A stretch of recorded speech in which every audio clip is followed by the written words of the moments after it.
Rabbil alamin wal 'aqibatu lil muttaqin.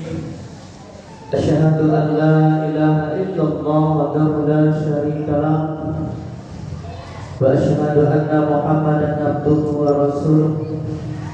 Allahumma shalli ala sayyidina Muhammad wa ala ali sayyidina Muhammad. Qala Allah Ta'ala fil Qur'anil Karim, A'udzu billahi minasy syaithanir rajim.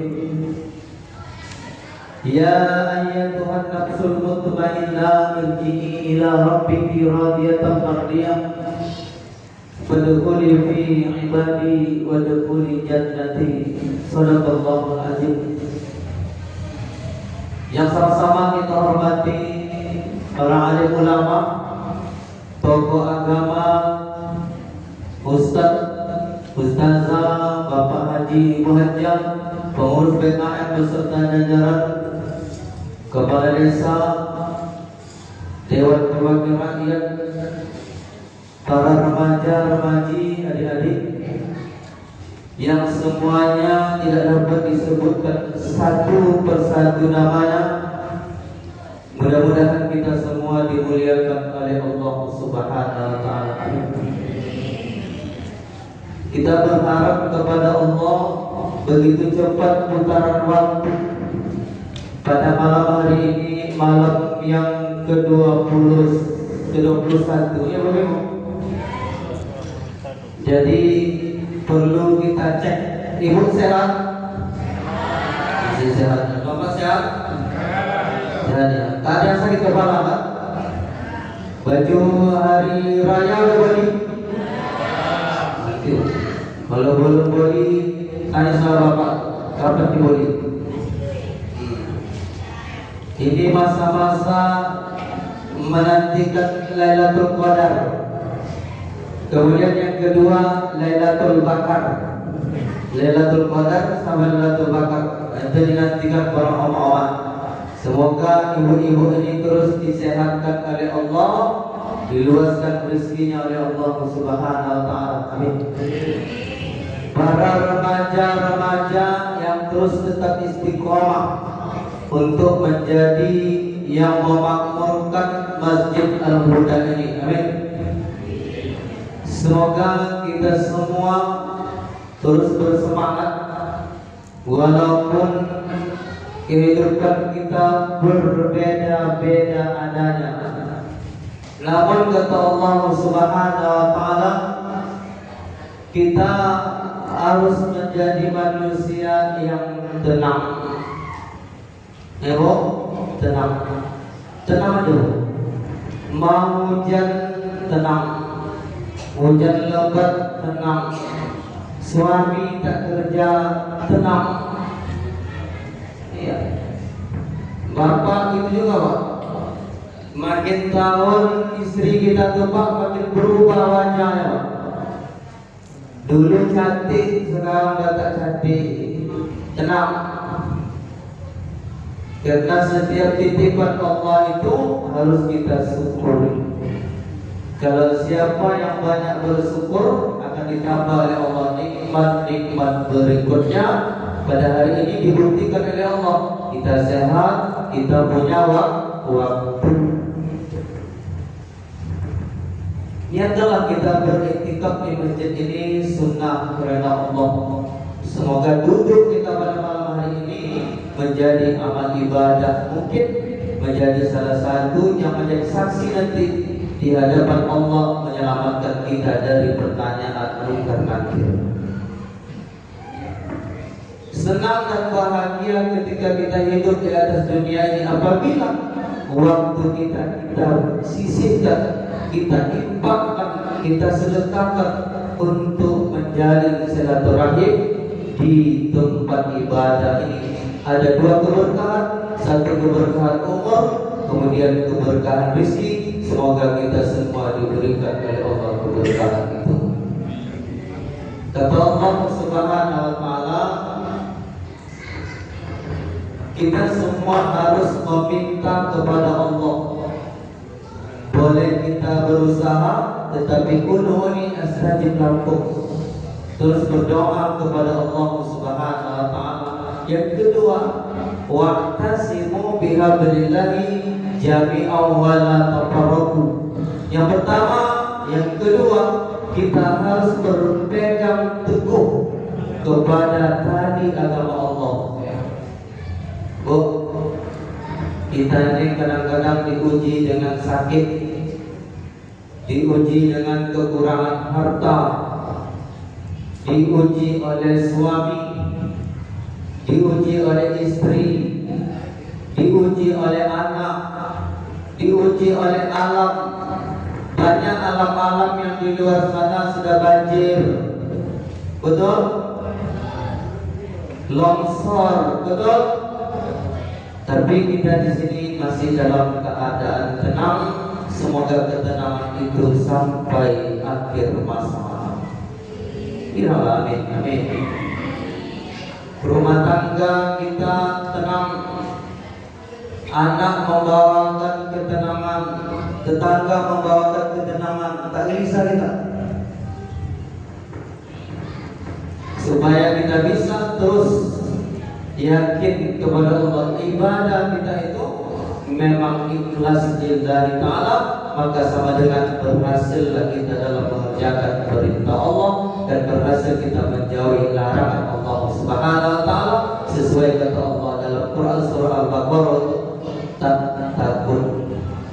Maka diberikan oleh Allah nilai takwa di dalam diri kita, di dalam diri anak-anak kita, di dalam diri pasangan kita, di dalam diri tetangga kita. Maka satu kampung itu diselamatkan oleh Allah Subhanahu wa taala.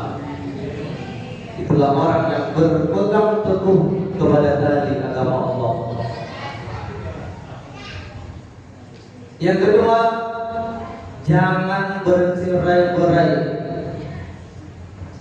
Wa'tasimu bihablillah jami'an wa la tafarraqu. Jangan bercerai-berai. Suami istri jangan bercerai kecuali dipisahkan oleh Allah. Sejelek apapun suami kita, itulah suami kita. Jangan cari suami lagi. Sejelek apapun istri kita, itulah istri kita. Sejelek apapun anak-anak kita, itulah dia. Seperti apa mertua kita, itulah mertua kita. Jangan dimusuh-musuhi antara satu keluarga.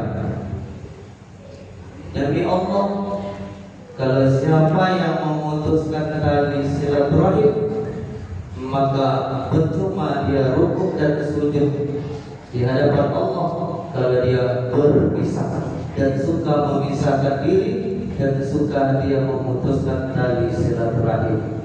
Semoga kita semua tetap istiqomah untuk sama-sama bergotong royong, sama-sama meramaikan masjid itu untuk berjamaah, sama-sama memakmurkan masjid Al-Hudani. Allah melihat kita pada malam hari ini. Malaikat melihat kita pada malam hari ini. Malaikat rahmat ada. Sampai-sampai malaikat maut pun ada malam hari ini. Hari berapa? Nampak malaikat? Tidak ada. Tapi malaikat nampak kita. Makanya kita tidak bisa berlari sekencang apapun. Kematian itu pasti akan mendatangi setiap manusia yang hidup. Maka pada hari ini jangan ada lagi permusuhan. Ayo kita sama-sama merangkul bukan memukul, supaya kita semua bisa mendapatkan yaitu nikmat kasih sayang Allah, kemudian syafaat dari baginda Rasulullah sallallahu alaihi wasallam. Jadi masjid ini disediakan, dibangun untuk membangunkan masyarakat, menimbulkan kesadaran dalam dirinya, wal awal wal akhir wal zahir wal batin, untuk selalu bersama-sama bersatu padu bagaimana kampung kita ini bisa diselamatkan oleh Allah dari bencana, dari bala, dari musibah dan malapetaka. banyak kampung-kampung lain Islam banyak dikasih Allah bala dan musibah. Makanya istri-istri ini pantang dia kalau minta cerai sama suami yang lebih. Oh, apa? Nanti nggak dibelikan baju, ceraikan aku bang. Lamakan dibeli baju.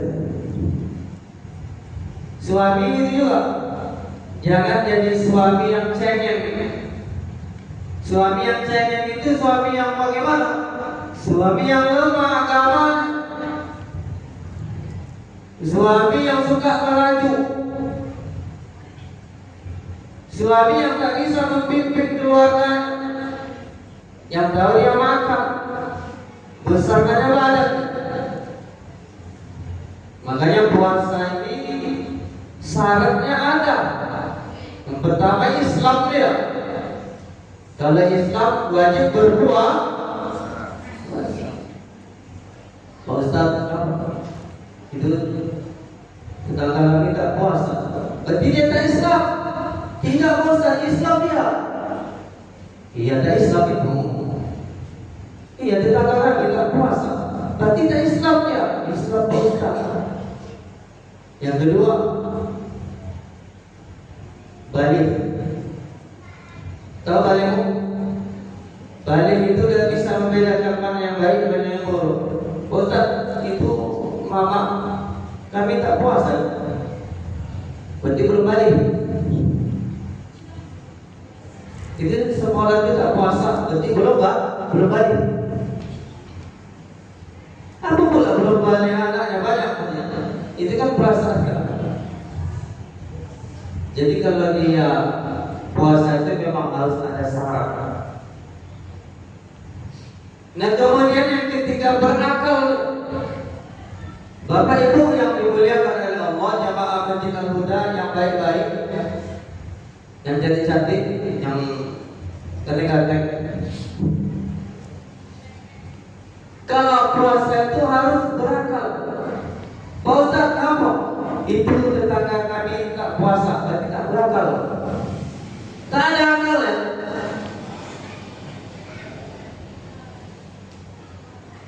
Makanya kata Allah, ya ayyuhalladzina amanu, beriman.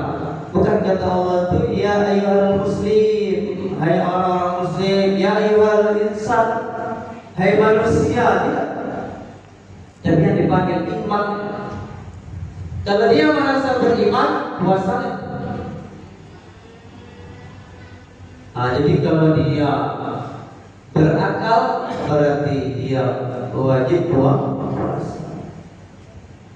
Tak puasanya. Kenapa kita diwajibkan berpuasa? Karena Allah tahu kita beriman, kita berakal.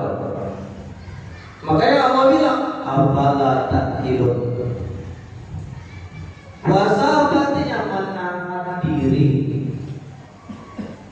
Kapanlah, sampai kapan? Sampai siap mau maghrib. Kalau makan ketika mau kalau minum juga mau kalau menghadap istri setelah maghrib. Jadi kalau puasa itu menahan. Apa yang kita di dalam diri kita ini fi qulubihim maradun fasadahumullah maradun, ada penyakit. Biasa marah, berpuasa ini ditahan marah. Biasa mulut kita ini menceritakan aib orang lain, ditahan mulut kita menceritakan aib orang lain. Biasa suami istri bergaduh-gaduh, jangan bergaduh. Biasa menceritakan aib mertua, aib orang tua, tak ada lagi. Anak memperbaiki akhlaknya kepada orang tuanya. Ini bulan puasa diatur. Mulai dari pakaiannya, pakaian babimu. Pak, halo Pak, udah tidur? Halo Pak, Bapak punya istri apa tidak? Punya istri apa tidak Pak? Punya. Ditengok pakaian istri kita Pak. Buka aurat apa tutup aurat?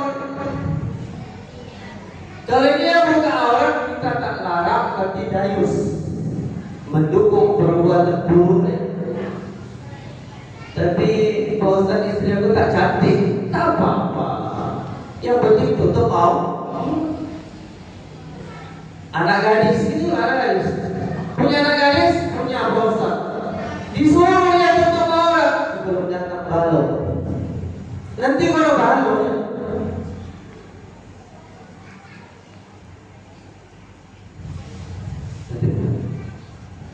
Karena janji Allah itu pasti.